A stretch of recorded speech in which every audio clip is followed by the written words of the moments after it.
Up next, please join me in welcoming to the stage Mr. Sanjiv Bajaj, Joint Chairman and Managing Director at Bajaj Capital, and he's going to enlighten us on finance and BFSI.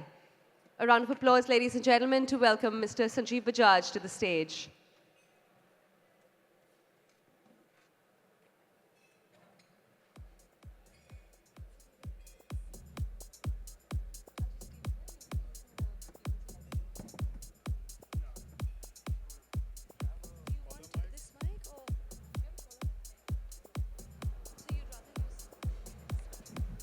So good morning, everyone.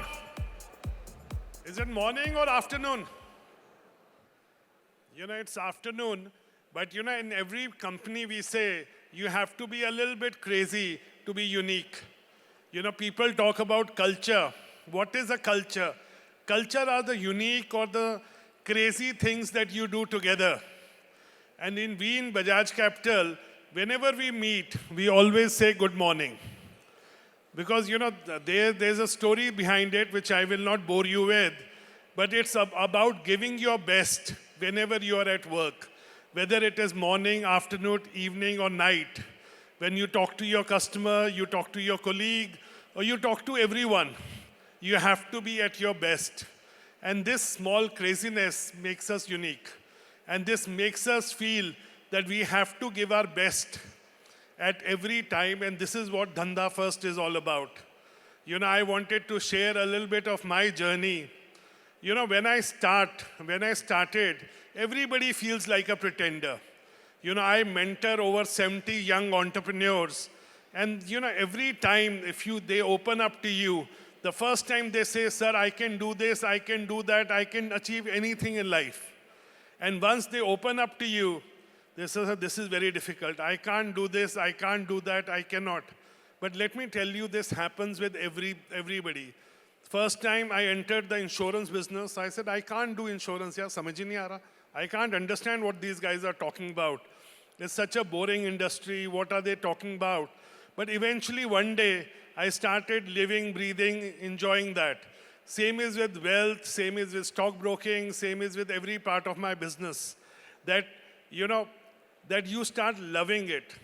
And one of the things that when we grew up, it was all about money. Then it became all about growth, and we are back to being all about money.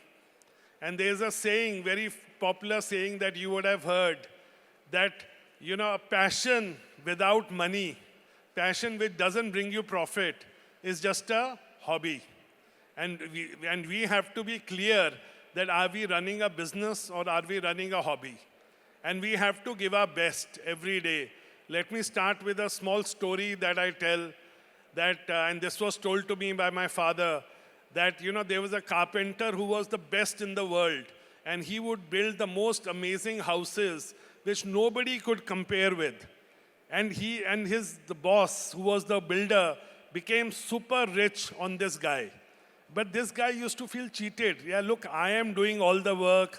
I am building a great house. But this guy takes all the profit. At the end of the day, he says, "Thank you," probably gives me a small bonus. But that's not right.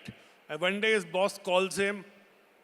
He said, "Buddy, we have got the biggest project of our life. I've got the most beautiful plot of land right next to the lake.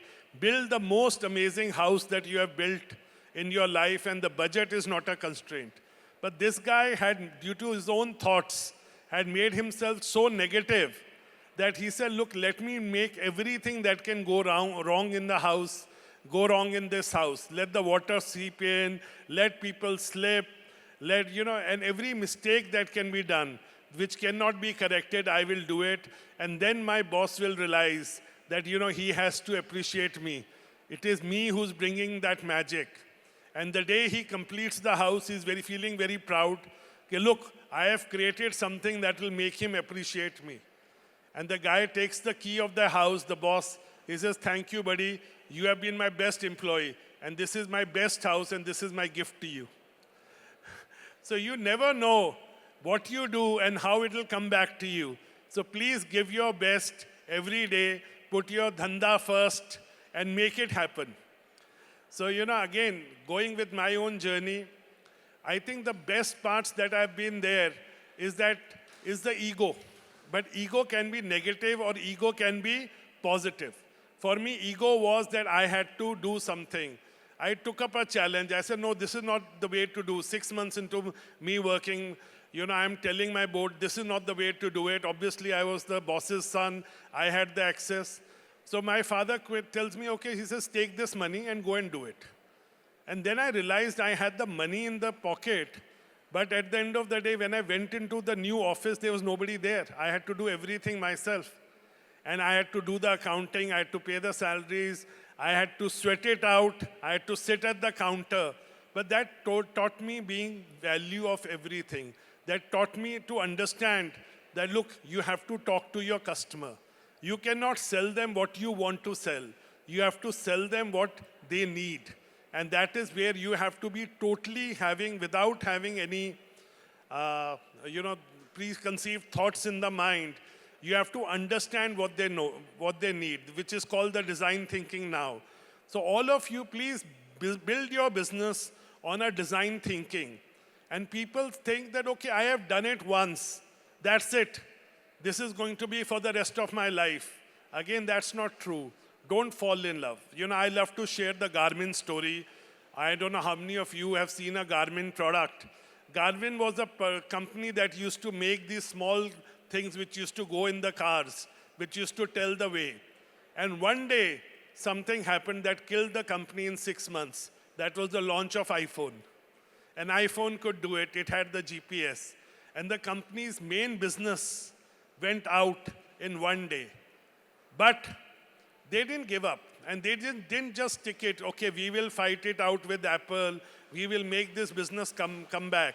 They say, okay, let's take this product. What can we do out of this? And from their innovation team, they used to make a product for runners. So they came up with the first Garmin watch.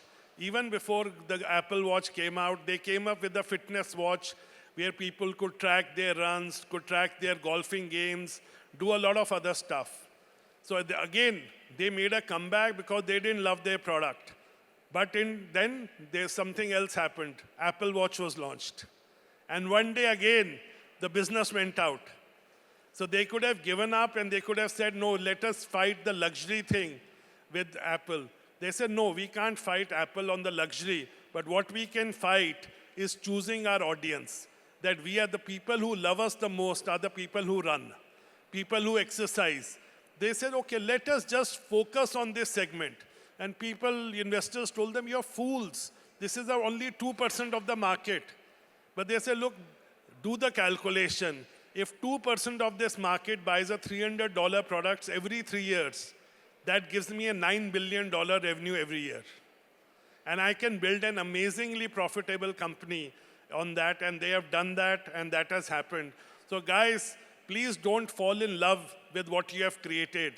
Fall in love that what you will create every day. Every day, reinvent yourself. I'm not saying don't give up persistence or don't give up on trying to make things work, but learn that you have to keep yourself innovative, you have to keep yourself changing, and business is evolving. Sometimes slowly, sometimes at a fast pace, and you have to keep evolving. So keep evolving, keep growing. Thank you, everyone. Thank you, Mr. Bajaj, for your inspiring words.